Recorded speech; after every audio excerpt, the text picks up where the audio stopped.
Hi hello నమస్తే welcome to NTV నేను మీ Harika June 4th date కోసం దేశమంతా ఎదురు చూస్తుంది ఎందుకంటే ఎలక్షన్స్ రిజల్ట్స్ రాబోతున్నాయి ఏ గవర్నమెంట్ మన దేశాన్ని పాలిస్తుందో ఎదురు చూస్తున్నారు మరి ఆ రోజు కోసం ఇంకొంతమంది కూడా ఎదురు చూస్తున్నారు అదెవరో తెలుసా ఇన్వెస్టర్స్ అసలు స్టాక్ మార్కెట్స్ ఎలా ఉంటాయి ఆ రోజు తర్వాత స్టాక్ మార్కెట్స్ ఎలా ఉండబోతున్నాయి ఇలాంటి అన్ని విషయాలు ఈ రోజు మాట్లాడదాం సో మనతో పాటు స్టాక్ మార్కెట్ ఎక్స్పర్ట్ రామచంద్రమూర్తి గారు ఉన్నారు నమస్కారం అండి ఎలా ఉన్నారు నమస్తే అండి బాగున్నాండి అసలు జూన్ 4th హైప్ అయితే మామూలుగా లేదు ఎందుకంటే ముఖ్యంగా స్టాక్ మార్కెట్స్ గురించి మాట్లాడుకుంటే ఈవెన్ అమిత్ షా గారు కూడా అన్నారు anything do before June 4th అని బై బిఫోర్ జూన్ 4th అని అంత ఊపు అందుకుంటుంది జూన్ 4th గురించి అంతమంది వెయిట్ చేస్తున్నారు కూడా సో అంత ప్రభావం ఉంటుందంటారా ఆల్రెడీ వచ్చేసిందండి ఇప్పుడు మార్కెట్స్ 23,000 వచ్చేసాయి మార్కెట్స్ బాగా ఆల్ టైమ్ హైక్ వచ్చేసాయి ఇవి అంటే మనం ఎలక్షన్స్ తర్వాత ఏదైతే అనుకున్నామో అది ఆల్రెడీ ఇప్పుడు ఈ వీక్లోనే ఎక్స్పైరీ వీక్లోనే వచ్చేసింది అయితే అమిత్ షా గారి వ్యాఖ్యలన్నీ కూడా మరి నిజమైనాయి అయితే ఇప్పుడు ఇలాంటి పరిస్థితుల్లో జూన్ 4th నిజంగా ఏం జరుగుతుంది అంటే ఇక్కడ రెండు రకాల పాయింట్లు ఉన్నాయి మనం ఏంటంటే ప్రాక్టికల్గా ఆలోచిస్తే మామూలుగా అందరూ ఏమనుకుంటాం అంటే ఓకే గవర్నమెంట్ వస్తుంది 400 మెజార్టీ ఇది అనేది మాట్లాడుతున్నాం అయితే గత 2 సార్లు ఈ సంవత్సరంలో జరిగిన విషయాలు మనం బాగా గమనిస్తే ఒకటి వరల్డ్ కప్లో చాలా హైప్ క్రియేట్ చేసుకొని ఫైనల్స్లో మనం వెళ్ళిపోయింది మొత్తం గెలిచి అంటే ఓవర్ ప్రెషర్ కూడా ఒక రకంగా అవుతుంది అలాగే మనం ఇక్కడ తెలంగాణ గవర్నమెంట్లో చూసుకుంటే 10 years లీడ్ చేసిన పార్టీ ఘోరంగా విఫలమైంది అంటే నేనేమన్నానంటే ఇప్పుడు ఏదవుతుంది ఏదవకపోయినా డబ్బు మంది ఇప్పుడు డబ్బు నాది నేను జాగ్రత్తగా ఉండాలి నేను మీకు అడ్వైస్ చెప్పేటప్పుడు ఏదైనా డబ్బు పెట్టేది మనం రిస్క్ రివార్డ్ అని మనం చాలా రియలిస్టిక్గా ఉండండి అంటే అట్లీస్ట్ 70% పాజిటివ్ ఉన్న 30% మాత్రం రిస్క్ని మీరు చూసుకోండి అంటే డెసిషన్ మేకింగ్లో 70-30 ఉంటే ఒకవేళ ఎలా ఉన్నా కానీ పాజిటివ్ అయితే హ్యాపీ బట్ నెగిటివ్ అయినా మనకి దారుణంగా లాస్ కాకుండా ఉండాలి అంటే ఈ 70-30 రేషియో మెయింటైన్ చేస్తే బెటర్ నేను అది మొన్న వరల్డ్ కప్తోనే రియలైజ్ అయ్యా ఏ డెసిషన్ అయినా మనం అనుకున్నట్టు ఆ రోజు చూసాం కదా అందరం కూడా చూసాం ఏముంది ఇన్నిసార్లు గెలిచాం ఇది ఒక మ్యాచ్ ఏముంది అనుకుంటాం కానీ ఒక్కొక్కసారి ఏమవుతాయంటే అంత రివర్స్ అవ్వచ్చు అనుకున్నట్టు అవ్వకపోవచ్చు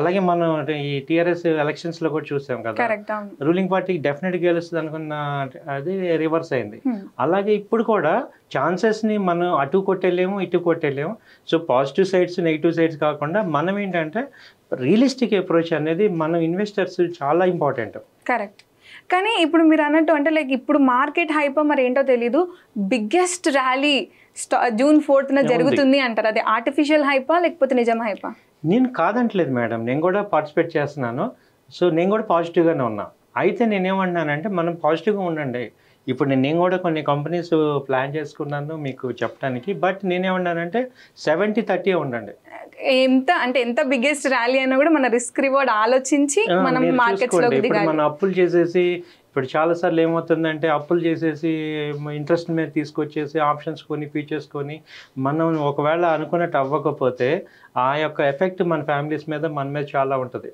కాబట్టి నేనేమంటే రియలిస్టిక్ అప్రోచ్ ఉందాం సో ఓకే 70% మీకు ప్రాఫిట్ సైడ్ ఉండండి 30% నెగిటివ్ సైడ్ ఉండండి ఓవరాల్గా ఏమవుతుందంటే మీరు ఇప్పుడు అల్టిమేట్ ర్యాలీ వచ్చినప్పుడు ఏమవుతుంది 4 times 5 times పెరిగినప్పుడు ఒక 30% మైనస్ అయినా మనకి ప్రాబ్లం లేదు వేరే అనుకున్నట్టు అవ్వకపోతే ఇది మిమ్మల్ని కాపాడుతుంది నేను గతంలో చూశాను అవన్నీ చూసాం కాబట్టి మేము చాలా దెబ్బతిన్నాం ఒక్కోసారి ఎక్స్పెరిమెంట్ చేసాము ఆ అనుభవాలు ఏంటంటే మీకు చెప్తున్నాను నేను ఆ అనుభవాలు ఏమవుతాయంటే హెవీగా బెట్టింగ్స్ ఇది ఒకటి అవుతుంది అనుకున్నప్పుడు అది అవ్వకపోతే జరిగే ఎఫెక్ట్ చాలా సివియర్గా ఉంటుంది పనిష్మెంట్ నేను చెప్పదలుచుకుంది ఏంటంటే మార్కెట్ ఎప్పుడు ఉంటుంది జూన్ 4 కాదు జూన్ 5వ తారీఖు కూడా మార్కెట్ కరెక్టే సో 4వ తారీఖు ఒక్కరోజే మార్కెట్ క్లోజ్ అవ్వట్లేదు కాకపోతే ఆ రోజు ఈవెంట్ ఉంది ఆ ఈవెంట్లో మీరేం చేయాలంటే మీరు ఒక 1 lakh ఉంటే ఒక 30,000 రిస్క్ చేయండి ఆ రోజు పర్టికులర్ ఓకే ఆ రోజు ఈవెంట్ కోసం ఓకే ఒక 30% రిస్క్ చేయండి 70% రిస్క్ చేయొద్దు సో 100% రిస్క్ చేసి 4వ తారీఖే కాదు 5వ తారీఖు మార్కెట్ ఉంటుంది 6వ తారీఖు కూడా మార్కెట్ ఉంటుంది కరెక్ట్ సో ఇప్పుడు మనం లాస్ట్ ప్రీవియస్ ఎలక్షన్ సీజన్స్ చూసుకుంటే లైక్ 2004 2019 ఎలక్షన్స్ కానీ ఇప్పుడు రీసెంట్ ఎలక్షన్స్లో కానీ సో ప్రతిసారి ఆఫ్టర్ ద ఎలక్షన్స్ అంటే పార్టీ ఏదొచ్చినా కూడా స్టాక్ మార్కెట్స్లో ప్రభావం చూపిస్తుంది. At the same time last 2 times నుంచి మనం చూసుకుంటే స్టాక్ మార్కెట్స్ పెరుగుతున్నాయి. అంటే లైక్ ద వాల్యుడేషన్ కానీ పాయింట్స్ పరంగానే చూసుకుంటే. సో దీని తర్వాత కూడా ఆన్ June 4th కాకుండా కూడా ఇప్పుడు అమిత్ షా గారు చెప్పినట్టు ఇప్పుడు ఏమన్నా కొంటే ఆఫ్టర్ June 4th మంచి రిజల్ట్స్ వచ్చే ఛాన్స్ అయితే ఉన్నాయంటారు. ఆ కంపెనీస్ ఇప్పుడు నేను మీ అందరి కోసం ఏవైతే బాగా ఫేమస్గా అయ్యే అవకాశాలు ఉన్నాయి అనేవి ఇప్పుడు మనం డిస్కస్ చేసుకుందాం. వాటిని మీరు ఏంటంటే ఇప్పుడు ఒకవేళ డిప్ అయినా కానీ హోల్డ్ చేసుకోవచ్చు, ప్రాబ్లం ఏమీ లేదు. వాటిలో ఫస్ట్ ఏంటంటే ఇప్పుడు మనకందరికి తెలిసిందే రిలయన్స్. ఇప్పుడు మనకి బీజేపీ గవర్నమెంట్కి రిలయన్స్ అంటే డైరెక్ట్ కాంట్రాక్ట్ అని కాదు కానీ రిలయన్స్ కంపెనీకి చాలా ఉంటుంది, సపోర్ట్ అయితే ఉంటుంది. ఈ కంపెనీ ఆల్రెడీ ఇది టెక్నికల్గా కూడా చాలా బాగుంది. ఇప్పుడు ఈవెన్ ఫండమెంటల్గా ఇప్పుడు ఒక పొలిటికల్ ఇష్యూ కాకుండా కూడా టెక్నికల్గా కూడా రిలయన్స్ బాగుంది. సో రిలయన్స్లో బిలీవ్ చేయొచ్చు. At the same time second ఏంటంటే Adani stocks. Adani company stocks అన్నీ కూడా చాలా ర్యాలీ అవుతాయి, ఎందుకంటే బాగా బీటింగ్ అయి ఉన్నాయి, బాగా దెబ్బతిని ఉన్నాయి. అవి ఏంటంటే ప్రూవ్ చేసుకున్నాయి, ఆ ఎలిగేషన్స్ అన్ని రాంగ్ అనేది ఎవరు కూడా దాన్ని ప్రూవ్ చేయలేకపోయారు. సో కాబట్టి ఏంటంటే ఇట్ షోస్ దేర్ జెన్యూనిటీ. అసలు 1 year బ్యాక్ వచ్చినప్పటికి ఇప్పటికీ ఇంకా చాలా అంటే లైక్ ఎంత డౌన్ఫాల్ అవుతుంది అనుకుంటున్నారో అంత బౌన్స్ బ్యాక్ అయినాయి. సో ఎవరు కూడా దాన్ని కాదనలేని విషయం, అవి బౌన్స్ బ్యాక్ అయ్యి ప్రూవ్ చేసుకున్నాయి. ఇప్పుడు మనం పేటిఎం ఉంది, అది ఒరిజినల్ గా ప్రాబ్లం వచ్చి ఇంతవరకు బౌన్స్ బ్యాక్ అవ్వలేదు. సో అందుకే ఫౌండేషన్ కరెక్ట్ ఉండాలి ఏ కంపెనీ మనం చూస్ చేసుకోవాలి. సో ఎంతమంది ఎలిగేట్ చేసినా కానీ ఈ కంపెనీని ఇప్పుడు అది మాటల్లోనే చెప్తాం కాబట్టి అది చేతలు చూపిస్తున్నాయి, పెర్ఫార్మెన్స్ కానీ ఇవి కానీ. అలాంటిది ఇప్పుడు బీజేపీ కనుక వస్తే ఈ కంపెనీస్ ఇంకా బౌన్స్ బ్యాక్ అవుతాయి. సో అడిషనల్గా అదానీ ఎంటర్ప్రైజెస్ కానీ, అదానీ పోర్ట్స్ కానీ, అదానీ పవర్, ఏసీసీ, ఈ అదానీ స్టాక్స్ 8 ఉన్నాయి, విల్మార్ట్, ఇవన్నీ కూడా మంచి బౌన్స్ బ్యాక్ అయ్యే అవకాశాలు ఉన్నాయి. తర్వాత ఏంటంటే తర్వాత తీసుకుంటే రైల్వే స్టాక్స్. ఎందుకంటే రైల్వే స్టాక్స్లో ఆల్రెడీ 5 years నుంచి కూడా విపరీతమైన రైల్వేస్లో జరుగుతున్నాయి, మనకి కనపడుతున్నాయి. బుల్లెట్ ట్రైన్స్ అని, తర్వాత మనకి లగ్జరీ ట్రైన్స్, తర్వాత వందే భారత్ ట్రైన్స్, ఇలా బోగీలు. సో కాబట్టి రైల్వే ఇంకా చాలా ఇంటర్నేషనల్ లెవెల్లో కాంపిటీషన్ ఇస్తుంది. కాబట్టి కోచ్లు అన్నీ స్పెషలైజ్డ్ కోచ్లు అవటం. సో రైల్వే వ్యాగన్ కానీ, టైటాగ్రాఫ్ కానీ, తర్వాత ఆర్వీఎల్ కానీ, ఐఆర్టీసీ కానీ, ఇవన్నీ రైల్వే స్టాక్స్ అన్నీ కూడా మంచి మూవ్మెంట్ వస్తాయి. పర్టికులర్గా ఆ డేలో కూడా చాలా ఇంపాక్ట్ అవుతాయి. June 4th రోజు కూడా చాలా ఇంపాక్ట్ అవుతాయి. ఆ తర్వాత వచ్చి డిఫెన్స్ స్టాక్స్. మనకి తెలిసిందే డిఫెన్స్లో కూడా చాలా మనం ఇండిజినియస్గా రావాలనేది వీళ్ళు ఈ ప్రెసిడెంట్ గవర్నమెంట్ బాగా ఫోకస్ చేశారు, అలాగే రిజల్ట్స్ తీసుకొచ్చారు. నేను లాస్ట్ టైం కూడా హాల్ అంటున్నా, అది 1000 points పెరిగింది మనం లాస్ట్ టైంకి ఇప్పటికి. సో బీడిఎల్, భారత్ డైనమిక్స్ కానీ, భారత్ ఫోర్జ్ కానీ, తర్వాత ఈ హాల్ కానీ, తర్వాత బిఈఎల్ కానీ, ఈ డిఫెన్స్ స్టాక్స్ అన్నీ కూడా బాగా పెరుగుతున్నాయి. సో ఈ ఏరియాస్లో మీరు కనుక ఇన్వెస్ట్ చేసుకుంటే మంచి రిజల్ట్స్ వస్తాయి. ఈవెన్ ఇవి ఆ రోజు ఒకవేళ మనం అన్నట్టు 30% రిస్క్లో ఒకవేళ పెరగకపోయినా ఓవరాల్గా పెరుగుతాయి. ఈవెన్ వేరే గవర్నమెంట్ వచ్చినా వీటి మీద కంపల్సరీ ప్రమోట్ చేయాల్సిందే, ఎందుకంటే డిఫెన్స్ని ఆపడానికి లేదు, రైల్వేస్ని ఆపడానికి లేదు. కరెక్ట్. కాబట్టి మనం వర్రీ అవ్వాల్సింది కూడా ఏం లేదు. అండ్ మిగతా కంపెనీస్కి కూడా ఫౌండేషన్ స్ట్రాంగ్ ఉంది కాబట్టి రిస్క్ రివార్డ్స్ తక్కువే ఉంది. అదాని ఆల్రెడీ ప్రూవ్ చేసుకుంది. అలాగే రిలయన్స్ టెక్నికల్గా కూడా స్ట్రాంగ్ వచ్చింది. ఇప్పుడు ఈ అదాని కానీ, రిలయన్స్ కానీ, ఈ స్టాక్స్ కానీ అంటే ఓవర్ హైప్తో రావట్లేదు, ఇవి ఆల్రెడీ టెక్నికల్గా కూడా మంచి స్ట్రెంగ్త్ ఉన్నాయి. కాబట్టి ఇవి వీటికి మూమెంటం యాడ్ అయిందంటే ఇంకా బాగా ముందుకెళ్తాయి. కరెక్ట్. సో ఇప్పుడు మీరు అన్నారు, ఇప్పుడు మీరు సజెస్ట్ చేసిన స్టాక్స్ అని June 4th కానీ దాని తర్వాత మంచి గ్రోత్ అంటే ఉంటాయి కాబట్టి, సో ఇప్పుడు ఏ టైంలో కొంటే బెస్ట్ అంటారు? ఇప్పుడు ఇక్కడ ఏంటంటే సార్, మీరు ఎలకేషన్ ఎలా చేసుకోవాలంటే, ఇప్పుడు నేను 100 shares కొనాల్సింది అనుకున్నప్పుడు ఒక 50 shares ఇప్పుడు కొనండి, ఎందుకంటే హై రేట్లో ఉన్నాయి. సో ఈ 1 week ఏదైనా డిప్ వచ్చినప్పుడు మీరు యాడ్ చేసుకోండి. మళ్ళీ నెక్స్ట్ 50 shares మళ్ళీ డిప్లో యాడ్ చేసుకోండి. కాబట్టి ఏంటంటే ఒక్కరు ఇప్పుడు అంటే మనం అనుకోకుండానే బాగా మార్కెట్స్ బాగా వెళ్ళాయి. అయితే కొన్ని సెక్టర్స్ ఇంకా అవ్వాల్సింది ఉంది. కాబట్టి ఈ కంపెనీస్ పెరుగుతున్నాయి, అదన్నీ బాగా పెరుగుతున్నాయి. బట్ ఈ ర్యాలీలో పార్టిసిపేట్ చేయండి. 50 shares అలా 50% యాడ్ చేసుకోండి. తగ్గినప్పుడు ఏదైనా మళ్ళీ బాండ్స్ డౌన్ అవుతాయి ఎక్స్పైరీ రోజు, లేకపోతే ఈ నెక్స్ట్ 1 వీక్ 10 డేస్లో కొంచెం ఛాన్స్ ఉంది, వచ్చినప్పుడు మళ్ళీ యాడ్ చేసుకోండి మీరు. సో మంచిగా డైలీ స్టాక్ మార్కెట్స్ని అబ్జర్వ్ చేసుకుంటుంటే డిప్ వచ్చినప్పుడు మంచిగా సర్టెన్ అమౌంట్ ఆఫ్ షేర్స్ కొని పెట్టుకుంటే బెటర్ ఉంటుంది అంటారు.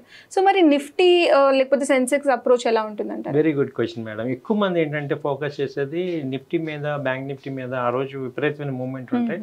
ఆప్షన్ సైడ్ కానీ ఫ్యూచర్ సైడ్ కానీ ఎలా చేయొచ్చు ఏంటి అంటే, ఇప్పుడు నేను మీకు ఒక చెప్తాను, మోడల్గా చెప్తాను, అదే చేయాలని ఏం లేదు, కానీ నేను మీకు ఏంటంటే ఒక డైరెక్షన్ సజెషన్ లాగా చేస్తున్నాను. ఇప్పుడు చాలామంది ఏమవుతుంది, ఇప్పుడు మనం ఏదైతే అనుకుంటామో సేమ్ రివర్స్ ఎక్స్చేంజ్ అనుకుంటుంది. ఇప్పుడు మనం ఇక్కడ ఆప్షన్స్లో మేజర్గా ఏంటంటే తక్కువ అమౌంట్ ఇన్వెస్ట్ చేసి ఎక్కువ ప్రాఫిట్ సంపాదిద్దాం అనేది ఆప్షన్ బయ్యర్ యొక్క మైండ్ సెట్. కరెక్ట్. దానికి ఎగ్జాక్ట్గా ఆపోజిట్ ఎక్స్చేంజ్ మైండ్ సెట్ ఉంటుంది. కాబట్టి ఇప్పుడు ఏం చేస్తారు, ఈవెంట్ ఉందనేది అందరికీ తెలుసు కాబట్టి వీళ్ళు ఏం చేస్తారంటే ఆప్షన్స్ ప్రీమియమ్స్ని చాలా హైలో పెడతారు. ఓకే. సో ఆ 100 రూపాయలు ఉండాల్సిన ఆప్షన్ 400-400 ఉంటుంది ఏది ఈ వీక్లో. కాబట్టి అక్కడ ఏమవుతుంది, ఆప్షన్ పెరిగినా మనం ఆల్రెడీ ప్రీమియం ఎక్కువ ఉంటుంది కాబట్టి మీకు బెనిఫిట్ ఉండదు, తక్కువ అంటే ప్రాఫిటబుల్ అనిపించదు. కాబట్టి దీనికి అప్రోచ్ ఏంటంటే మీరు ఎట్ ద మనీ కాకుండా deep in the money options తీసుకోండి. అంటే సపోజ్ బ్యాంక్ నిఫ్టీ వల్ల 48,000 అలా ఉందనుకోండి, మీరు 47,000 కాలు లేకపోతే 46,500 కాలు డీప్ కాల్కి వెళ్ళండి. అప్పుడు ఏమవుతాయంటే ఆ డీప్ ఇన్ ద మనీకి వెళ్ళినప్పుడు ఇన్వెస్ట్మెంట్ ఎక్కువ అవుతుంది, but at the same time ఇక్కడ ప్రీమియమ్స్ తగ్గిపోతాయి. అంటే మీకు కరెంట్ స్పాట్ రేట్కిను ఈ యొక్క ప్రీమియం రేట్కి మీకు ఆ స్ట్రైక్ ప్రైస్కి ఆప్షన్ ప్రీమియంకి మ్యాచింగ్ ఉంటుంది. కాబట్టి మనం ఏంటంటే మోసపోం. కరెక్ట్, అర్థమైంది. ఇప్పుడు అదే ఎట్ ద మనీ కనుక తీసుకుంటే అది టైం వాల్యూకే మనీ ఇవ్వటమే, అది ఎక్కువ ప్రీమియం ఉంటుంది. సో అది దానిలో వచ్చే బెనిఫిట్ కన్నా మీరు ఇందులో కొంచెం ఇన్వెస్ట్మెంట్ ఎక్కువ చేసుకొని తక్కువ క్వాంటిటీ తీసుకొని మీరు కాల్ సైడ్ 70% ఉండండి, at the same time put side కూడా 30% ఉండండి. ఇప్పుడు 10 కాల్స్ కొన్నప్పుడు ఒక 2 కంపల్సరీ పుట్ సైడ్ కూడా పెట్టుకోండి. అది కూడా కొంచెం ఎట్ ద మనీ కాకుండా కొంచెం అవుట్ సైడ్ మనీకి వెళ్ళండి. అప్పుడు ఏమవుతుందంటే బ్యాలెన్స్ అవుతాం, మనం బెనిఫిట్ తీసుకుంటాం. అంటే లైక్ ఈ స్ట్రాటజీ మీరు చెప్పారు కదా, ఈ మేజర్గా ఇలాంటి ఈవెంట్స్ ఉన్న ఒక 1-2 డేస్ ముందు నుంచి ఇలాంటి స్ట్రాటజీస్ ఫాలో అవడం బెటర్ అంటే? ఆ రోజు కాకుండా ముందు రోజు అవ్వాలి, ముందు రోజు నుంచే స్టార్ట్ అవ్వాలి. ముందు రోజు స్టార్ట్ అవుతేనే మనకి బెనిఫిట్ ఉంటుంది. సో ఓన్లీ వన్ సైడే వద్దు, ఇక మీరు ఓన్లీ వన్ సైడ్ వద్దు, only at the money spot rate మీద స్ట్రైక్ తీసుకునే ఆప్షన్ అంటే టైం వాల్యూ వేస్ట్. మీరు డీప్ ఇన్ ద మనీ వెళ్ళండి, కొంచెం ఇన్వెస్ట్మెంట్ ఎక్కువ అవుతుంది కానీ రిటర్న్ వస్తుంది. ఓకే. సో కానీ మనం ఆలోచించాలి, డీప్ ఇన్ ద మనీ ఇట్లా గ్రీడీకి వెళ్ళిపోయి ఓన్లీ పుట్లో పెట్టేసి అంటే లైక్ కాల్లో పెట్టేసి ఇందాక చెప్పే కదా 70-30 పెట్టండి. అంటే ఇప్పుడు ఇక్కడ ఏంటంటే ఫేవర్ అంతా కూడా బీజేపీకి ఉంది. ఇప్పుడు ఏది మాట్లాడుకున్నా మనం కాకపోతే 400 సీట్స్ వస్తాయా రావా, ఇప్పుడు మనకి ఏం జరుగుతుందంటే ఇప్పుడు ఈయన కూడా మనం ఇంకొక అనలిస్ట్ చెప్పారు, ఇప్పుడు ఏమైంది బీజేపీ విన్ అవటం కాదు, 400 సీట్ వాళ్ళే ఒక స్టేట్మెంట్ ఇచ్చారు. అది కనుక వాళ్ళు అన్నది అవ్వకపోతే మార్కెట్ పనిష్ చేస్తుంది. ఇప్పుడు ఒక కంపెనీ రిజల్ట్స్ ఇచ్చినప్పుడు అది చెప్పిన రిజల్ట్స్ ఇవ్వకపోతే ఆబ్వియస్లీ ఈవెన్ పాజిటివ్ రిజల్ట్ ఇచ్చినా మార్కెట్ పనిష్ చేస్తుంది. సేమ్ పార్టీ కూడా వాళ్ళు స్టేట్మెంట్ ఇచ్చారు 400 సీట్స్ మనకి వస్తాయి అని. ఒకవేళ అది కానీ ఇప్పుడు అది వస్తుందా రాదా, అదే ఇప్పుడు మ్యాటర్ అంతా. కరెక్ట్. సో గవర్నమెంట్ ఫామ్ అయితే ప్రాబ్లం లేదు, కానీ 400 సీట్స్ వస్తాయా లేకపోతే రావా. కాబట్టి మనం కూడా ఇలా ఉండాలంటే 70-30 అప్రోచ్లో ఉండండి. సో ఎప్పుడైనా రిస్క్ రివార్డ్స్ ఆలోచించి ట్రేడింగ్ లో కానీ స్టాక్స్ లో కానీ అలాంటి వాళ్ళ మేము 1-2 సార్లు చెప్పాలి మీకు, ఎందుకంటే ఆ రోజే లేదు మార్కెట్, తర్వాత రోజు కూడా మార్కెట్ ఉంది, ఓకే ఆ రోజు బెనిఫిట్ అడ్వాంటేజ్ తీసుకోండి, బట్ మీ యొక్క క్యాపిటల్లో 30% పెట్టండి. ఆ 30% కూడా కాల్ సైడ్ 70%, పుట్ సైడ్ 30% పెట్టుకోండి. కాల్ సైడ్ డీప్ ఉండండి, ఫ్యూచర్స్ చేయొద్దు అసలు. ఫ్యూచర్స్ వద్దు, నిఫ్టీ బ్యాంక్ నిఫ్టీ ఆ రోజు ఫ్యూచర్స్ వద్దు, ఎందుకంటే అన్లిమిటెడ్ రిస్క్లోకి వెళ్తుంది, దాన్ని హ్యాండిల్ చేయలేము. అట్ ద సేమ్ ఇప్పుడు డీప్ ఇన్ ద మనీ కొన్న ఒకటే, ఫ్యూచర్ కొన్న ఒకటే. డీప్ ఇన్ ద మనీలో ఏంటంటే అట్లీస్ట్ లాస్ లిమిటెడ్, మనకి మ్యాక్సిమం లాస్ అదే. ఒకవేళ అనుకుంది జరగలేదు మ్యాక్సిమం లాస్ అదే వస్తుంది, అంతకుమించి మన ఆశలన్నీ పోయేవేమో. లిమిటెడ్ లాస్ ఉంటుంది కాబట్టి మనం ఆ రిస్క్ ఆలోచించే పెడతాం కాబట్టి, సరే ఇంత పోయినా ఓకే అని ఆలోచించి పెడతాం కాబట్టి ఫినాన్షియల్గా కొంచెం బెటర్గా ఉంటాం. లేదు నేను ఫ్యూచర్ చేస్తాను, ఖచ్చితంగా ఫ్యూచర్సే చేస్తాను అంటే కంపల్సరీ హెడ్జింగ్ చేయండి, పుట్టుకోనండి. ఫ్యూచర్స్ చేసి ఎట్ ద మనీ పుట్టి తీసుకోండి, ఫ్యూచర్ బై చేసుకోండి, పుట్టు కూడా బై చేసుకోండి. అప్పుడు ఏమవుతుంది, ప్రీమియం 200 అయితే మార్కెట్ 600-700 పాయింట్స్ నువ్వు ర్యాలీ ఎక్స్పెక్ట్ చేసినప్పుడు ఒక 200 పాయింట్స్ మనం రిస్క్ తీసుకుంటాం. బట్ డౌన్ సైడ్ మిమ్మల్ని ప్రొటెక్ట్ చేస్తుంది. ఏది చేసినా నా ఈసారి ఏంటంటే నేను చెప్పే అప్రోచ్లో వన్ సైడ్ ఓవర్వెల్మింగ్గా ఉండద్దు, మన డిఫెన్సివ్ సైడ్ ఉండండి. డిఫెన్స్గా మన ప్రొటెక్షన్, క్యాపిటల్ ప్రొటెక్షన్కి ఎక్కువ ప్రయారిటీ ఇవ్వండి.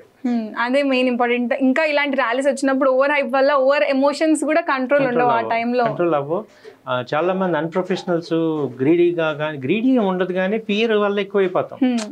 ఇప్పుడు ఈ ఆప్షన్స్లో మేజర్ ప్రాబ్లం ఏంటంటే ఇది ఫ్లక్చుయేషన్స్ విపరీతంగా ఉండే, ఒక 1000 పాయింట్ల ర్యాలీ వచ్చినప్పుడు ఇప్పుడు మనం 100 పాయింట్లు రాగానే బుక్ చేసేసుకుంటాం. అదే లాస్ 1000 పాయింట్లైనా హోల్డ్ చేస్తున్నాం. అదే ఎమోషన్ మ్యాజిక్ అదే అవుతుంది. కాబట్టి ఇక్కడ ఏమవుతున్నానంటే నేనేం చెప్తున్నానంటే ఇక మీరు ఆ ఆప్షన్ తీసుకున్నాక 4th 3 దాకా ఉండటమే. మీకు కనీసం 500-600 పాయింట్స్ పాజిటివ్ వచ్చేదాకా వెయిట్ చేయండి. ఊరికే 100 పాయింట్స్కి 200 పాయింట్స్కి మనం రిస్క్ చేయడం కాదు కదా. అది కూడా ఇంత క్యాపిటల్ అమౌంట్ మనం ఇంత చూసుకున్నాక ఒక 500-600 పాయింట్స్ వస్తాయి, వెయిట్ చేయండి. ఆ వచ్చేదాకా ఎమోషన్స్ని ఆపుకోండి. కరెక్ట్. ఆ ఎమోషన్స్ కంట్రోలే గేమ్ అంతా యాక్చువల్లీ ట్రేడింగ్. జస్ట్ ఎమోషన్ కంట్రోల్కి ఏమవుతుందంటే దానికి ఒక సొల్యూషన్ ఉంది. నాలెడ్జ్ కావాలి, ముందే మనం ప్లాన్ చేసుకోవాలి. ఆన్ ద స్పాట్ ప్లాన్ చేసుకుంటే ఎమోషన్స్ ఉంటాయి. ఇప్పుడు నేను చెప్తున్నాను, నేను ముందే ఇలా ఈ వీడియో నిజంగా 1-2 సార్లు చూడండి, మీకు అర్థమవుతుంది. నేను చెప్పే లాంగ్వేజ్ అంతా కూడా 1-2 సార్లు మీరు చూడండి, మీరు పేపర్ మీద పెట్టుకోండి, డీప్ ఇన్ ద మనీ ఎక్కడుందో చూసుకోండి, ఎక్సర్సైజ్ చేయండి. చేస్తే ఏమవుతుందంటే రియాలిటీ నాలెడ్జ్ తెలుస్తుంది. ఓకే ఇలా అయితే ఎంత, ఒక 1000 పాయింట్లు పెరిగితే ఏంటి, 500 పాయింట్ పెరిగితే ఈ మూమెంట్ ఎంత ఉంటుంది, ఇప్పుడు ప్రెజెంట్ ఆప్షన్ రేట్ ఎంత ఉంది, అలా చేయండి. ఎక్సర్సైజ్ హోంవర్క్ చేయటం వల్ల మీకు ఏమవుతుందంటే నాలెడ్జ్ వచ్చి మనం రిస్క్ని అండర్స్టాండ్ చేసుకుంటాం. ఓకే ఇంత లాస్ వస్తుంది, మ్యాక్సిమం ఇంత రిస్క్ ఉంటుంది. ఈ రెండింటిని మీరు క్యాలిక్యులేట్ చేసుకుంటే ఈ టార్గెట్ వరకు వెయిట్ చేస్తాం. ఓకే మైనస్ అయితే ఎంతవరకు డౌన్ సైడ్ రిస్క్ ఎంత తెలుస్తుంది కాబట్టి మనం క్లారిటీగా ఉంటాం, ఎగ్జిక్యూట్ చేస్తాం పర్ఫెక్ట్గా. అయితే ఇంకోటి కూడా చెప్తున్నాం, మీరు టార్గెట్స్ పెట్టేసి అలా వదిలేయండి. మీరు దాన్ని ఏమంటే మార్కెట్ ఆర్డర్ పెట్టకండి. అంటే మార్కెట్లో ఏమవుతాయంటే అది విపరీతంగా అటు ఇటు వాలటైలిటీ అవుతుంది కాబట్టి మీరు అనుకున్న టార్గెట్ ముందే పెట్టేసుకోండి. ఆ తర్వాత పైకి వెళ్తే వెళ్ళనివ్వండి, మనం ఓకే వాట్ ఎవర్ ప్రాఫిట్ తీసుకొని వెళ్ళిపోవాలి, గమ్మున వెళ్ళిపోండి. ఆ టార్గెట్ మార్కెట్ ఆర్డర్ పెట్టకూడదు. కరెక్ట్. సో ఇవి నేను చెప్పే జాగ్రత్తలు. సో చూసారు కదా, ఇలాంటి మంచి మంచి ఈవెంట్స్ రోజు స్టాక్ మార్కెట్ ఇన్వెస్టర్స్కి అయితే చాలా మంచి బెనిఫిటబుల్ డే, కానీ కరెక్ట్గా యూటిలైజ్ చేసుకోవాలి. దానికన్నా ముందే లాజికల్గా కానీ అనలిటికల్ కానీ అన్ని టెక్నికల్గా ముందే ప్లాన్ చేసుకొని ప్రిపేర్ అయ్యి మార్కెట్స్లో దిగితే మాత్రం మంచిదే అంటున్నారు. సో ఇది ఇవాల్టి ఎన్టీవీ. థ్యాంక్ యూ అండి. నమస్తే.